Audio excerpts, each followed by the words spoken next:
नमस्कार दोस्तों, आप सभी लोगों का स्वागत है आप सबके अपने चैनल बीपीएससी स्टडी आईक्यू पे। दोस्तों, जैसा कि आप सभी लोगों को पता है कि साल है 2025 और साल 2025 में अगर हम लोग बात करते हैं तो वैकेंसीज का अंबार है। भले ही वैकेंसीज में कुछ ऐसी वैकेंसी जिसमें सीट्स कम है, बट वैकेंसीज आ रही है और रेगुलर बेस्ड पे आ रही है। और इसी क्रम में एक और नई वैकेंसी जिसकी बात अगर हम करते हैं तो BPSC public sanitary and waste management officer, यानी कि अगर हम लोग बात करते हैं तो BPSC assistant public sanitary and waste management officer की बात अगर हम करते हैं इस वैकेंसी की, तो यह वैकेंसी के बारे में अगर हम लोग बात करते हैं तो इसकी क्या क्या क्वालिफिकेशन है, क्या इसके एग्जाम की स्ट्रेटजी होने वाली है, क्या इसका सिलेबस होने वाला है, क्या इसका एग्जाम पैटर्न है, ऐसे तमाम तरह के पहलुओं के ऊपर हम इस वीडियो में चर्चा करने वाले हैं। मैं सारे वैकेंसीज को इसलिए कवर अप करता हूं कि अगर आप इस वैकेंसीज के लिए एलिजिबल हैं तो मैं आप लोग से रिक्वेस्ट करूंगा कि आप सब लोग इस सारे के सारे फॉर्म को भरें, क्योंकि फॉर्म भरना और एग्जाम देने अपने आप में कॉन्फिडेंस आपको आएगा, इसी बहाने आप तैयारी कीजिएगा। तो आइए जरा देखते हैं इस वैकेंसीज के बारे में कि क्या खास है इस वैकेंसीज के बारे में। साथ ही साथ अगर आप लोग को इसके लिए एक अलग से सेपरेट क्लासेस की जरूरत हो या अलग से पेड क्लास की जरूरत हो या वाईटी पे क्लास की जरूरत हो, जैसी आपकी रिक्वायरमेंट हो, कॉमेंट बॉक्स में जरूर लिख करके आप सब लोग बताएंगे। तो दोस्तों, अगर आप बीपीएससी के वेबसाइट पे जाएंगे तो यहां आप देख सकते हैं assistant section officer column number 15, अभी तक का कॉलम नंबर 15 है। और इसमें अगर आप देखेगा तो आप अगर यहां से देखते हैं कि भाई यहां से अगर आप देखते हैं ये वाला कॉलम नंबर 15 नहीं, अगर हम बात करते हैं यहां पर तो हाँ, ये रहा assistant section officer BPSC preliminary competitive exam regarding candidate. हाँ, ये रहा for the post of assistant public sanitary waste management. Column number 19 की बात अगर हम करते हैं तो for the post of assistant public sanitary and waste management officer का under urban development and housing department government of Bihar. यहां के अगर आप नोटिफिकेशन को नोटिस को आइएगा तो इस फॉर्म को भरने का जो तिथि है वो 5 तारीख से शुरू हो चुका है और इस फॉर्म को आप 30/9/2025 तक फिलअप कर सकते हैं, यानी कि आखिरी तिथि है 30/9/2025। अब आइए इस फॉर्म के डिटेल एडवर्टाइजमेंट के ऊपर अगर हम लोग चर्चा करते हैं तो सीट जो है इस बार ठीक है, ऐसा नहीं कि खराब सीट हम कह सकते हैं कि इस सारे जो सीट्स होते हैं इसमें कुछ ऐसी ही आती है। 54 सीट्स है तो ठीक है यार, 54 सीट है तो भाई ठीक है, 54 सीट है तो 54 सीट आपको यहां पर नजर आ रही होगी। तो यहां पे अगर हम लोग बात करते हैं तो कुल सीट 54 है, यानी कि 54 सीट्स है।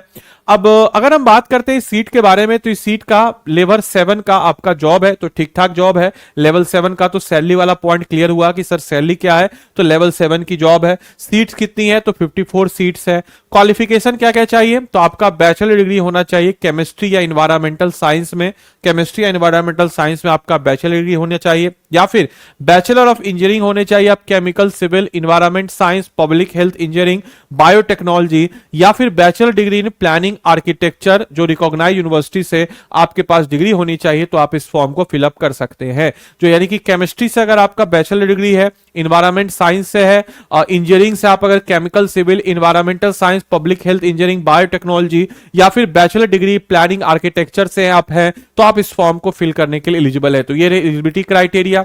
अब साथ ही साथ आप देखिएगा उपयुक्त अंकित विषय से प्राप्त बैचलर इंजीनियरिंग के समकक्ष डिग्री जैसे BE, BTech, BSc environment science के समकक्ष तथा बीएससी बायोटेक्नोलॉजी ऑनर्स को जो है बायोटेक्नोलॉजी के समकक्ष माना जाएगा। साथ ही साथ अगर हम बात करते हैं ऑप्शनल विषय के रूप में रसायन शास्त्र, पर्यावरण विज्ञान और आवेदन करने के लिए पात्र, देखिए ध्यान रखिएगा, अगर आपका ऑप्शनल सब्जेक्ट रसायन शास्त्र है, यानी कि अगर सब्सिडी सब्जेक्ट है केमिस्ट्री या पर्यावरण विज्ञान ईवीएस, तो आप जो है इस फॉर्म को नहीं भर सकते, यानी कि आपका मेन सब्जेक्ट होना चाहिए, तभी आप इस फॉर्म को फिलअप कर सकते हैं, अन्यथा आप इस फॉर्म को फिलअप नहीं कर सकते हैं। इस चीज को दिमाग में रखना है। अब अगर हम बात करते हैं यहां पर कि भाई ये तो सारी चीजें हो गया कि आपको ये चीजें निकल आ गया। उम्र सीमा क्या है तो वही जो बीपीएससी की उम्र सीमा होती है 21 साल मिनिमम है, मैक्सिमम जो है 37 साल है मेल के लिए, फीमेल के लिए 40 साल है और एससी एसटी फीमेल जो है उसके लिए 42 साल है, जो बीपीएससी का नॉर्मल ट्रेंड होता है। साथ ही साथ अगर हम बात करते हैं चयन की क्या प्रक्रिया है तो इस एग्जाम की खास बात यह है कि इस एग्जाम में एमसीक्यू के फॉर्म में होगा और एक सिंगल एमसीक्यू एग्जाम के साथ जो है आप एग्जाम को क्लियर कर सकते हैं। अगर हम बात करते हैं इस वाले परीक्षा में, तो इस वाले परीक्षा में जो है जो चयन के लिए लिखित परीक्षा का आयोजन किया जाएगा, इसमें साक्षात्कार नहीं लिया जाएगा। और एग्जाम जो आपका होगा वो एग्जाम का प्रश्न पत्र क्या होगा, तो ऑब्जेक्टिव होगा, यानी कि एमसीक्यू फॉर्म में आपका एग्जाम का प्रश्न पत्र होगा। दो पेपर आपके समक्ष होंगे। पहला पेपर होगा सामान्य अध्ययन का, जिसको जनरल स्टडीज कहते हैं। 2 घंटे का पेपर होगा, 125 क्वेश्चन होंगे और 100 नंबर आपको टोटल मिलेंगे। और दूसरा जो पेपर होगा, जो कंपलसरी पेपर होगा, ठोस और तरल अपशिष्ट प्रबंधन, 2 घंटे का, 125 नंबर और 100 क्वेश्चन होंगे। और ये जो 100 नंबर के इसी 200 क्वेश्चन में आपका मेरिट का जो है निर्धारण किया जाएगा, इस चीज को दिमाग में रखना है।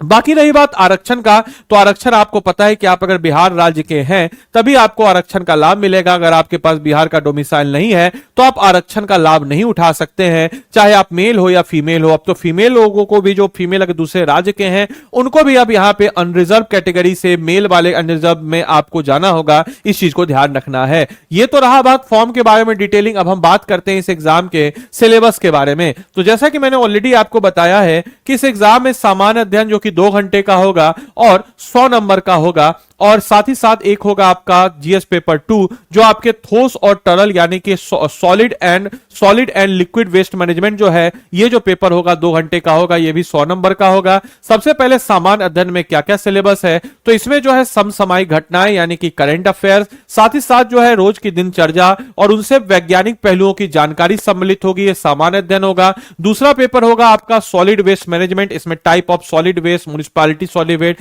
Industrial waste, hazardous waste, biomedical waste, e waste, evolution, इस तमाम तरह की चीजों को यहां पे दिया जाएगा। यूनिट 2 में म्युनिसिपल सॉलिड वेस्ट का है, ये सारी चीजें आपको यहां पे दी जाएगी। इसके अलावा आप देखिएगा लिक्विड वेस्ट मैनेजमेंट, इन पहलुओं को यहां पे सिलेबस में अच्छे से दिया गया है। इसके अलावा यूनिट 3 जो है हैजार्डस वेस्ट मैनेजमेंट को कैसे किया जाए, तो सिलेबस बड़ा अच्छा है, शानदार है। वेस्ट मैनेजमेंट कैसे किया जाए, हमारे पास इससे रिलेटेड फैकल्टीज हैं। अगर आप चाहे तो आपको जैसी रिक्वायरमेंट होगी, सर हमको पेड कोर्स चाहिए इसका, या सर हमको इसका वाईटी पे ही चाहिए, जैसा भी चाहिए आप लोग हमको कमेंट बॉक्स में बताइएगा, क्योंकि ये ऐसे वैकेंसी है जो कम लोग भरते हैं। हमें नहीं पता कि कितने बच्चे इसके फॉर्म को फिलअप करने वाले हैं, इंग्लिश में भी दिया हुआ है। तो अगर आप इस फॉर्म के लिए एलिजिबल है, आप इस फॉर्म को भरना चाहते हैं, तो आप लोग इस फॉर्म को भरिए। ये आपके समक्ष सारी चीजें हैं, सिलेबस है, हिंदी इंग्लिश दोनों में दिया हुआ है। आपको जो सही लगे आप कमेंट बॉक्स में जरूर लिख के बताएंगे कि सर क्या आपको इसका पेड कोर्स चाहिए या नहीं चाहिए। जो भी सारी जानकारी आप कमेंट बॉक्स में जरूर लिख करके बताएंगे। और बाकी उम्मीद करते हैं कि अब जो इसका हम लोग डिटेल था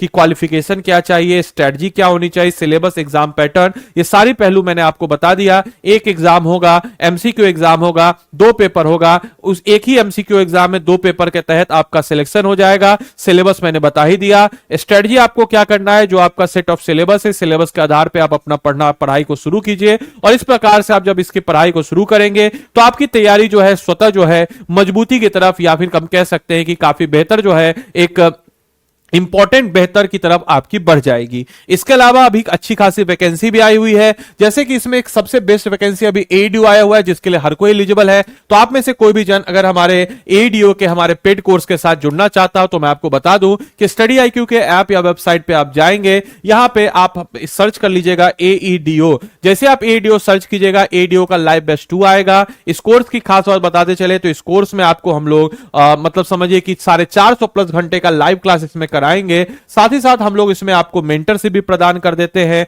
साथ ही साथ अगर हम लोग बात करते हैं इस कोर्स के बारे में, तो इस कोर्स में आपको क्या क्या मिलेगा, तो 450+ घंटे की लाइव क्लासेस मिलेगी, जिसमें आपको साइंस मिलेगा, बिहार स्पेशल मिलेगा, इसके अलावा हिस्ट्री मिलेगा, ज्योग्राफी मिलेगा, पॉलिटी मिलेगा, इकोनॉमिक्स मिलेगा, मैथ्स मिलेगा, रीजनिंग मिलेगा, हिंदी मिलेगा, इंग्लिश मिलेगा, सारे के सारे सब्जेक्ट क्रक्स नोट्स मिल जाएगा। और अगर आप यहाँ पे कोड मेरा अप्लाई करते हैं तो आपको मैक्सिमम डिस्काउंट, यानी कि आदि लाइव कोड से मैक्सिमम डिस्काउंट और मेरी तरफ से एडिशनल मेंटरशिप भी मिलेगा। तो 3499 में आप एडीओ के कोर्स में इनरोल करके अपनी तैयारी को मजबूती कर सकते हैं। बाकी जो ये आपका पोस्ट है, इस पोस्ट के लिए आपको अगर चाहिए क्लासेज या पेड क्लासेज चाहिए तो कमेंट बॉक्स में जरूर आप लोग बताएं। धन्यवाद and thanks for watching this session.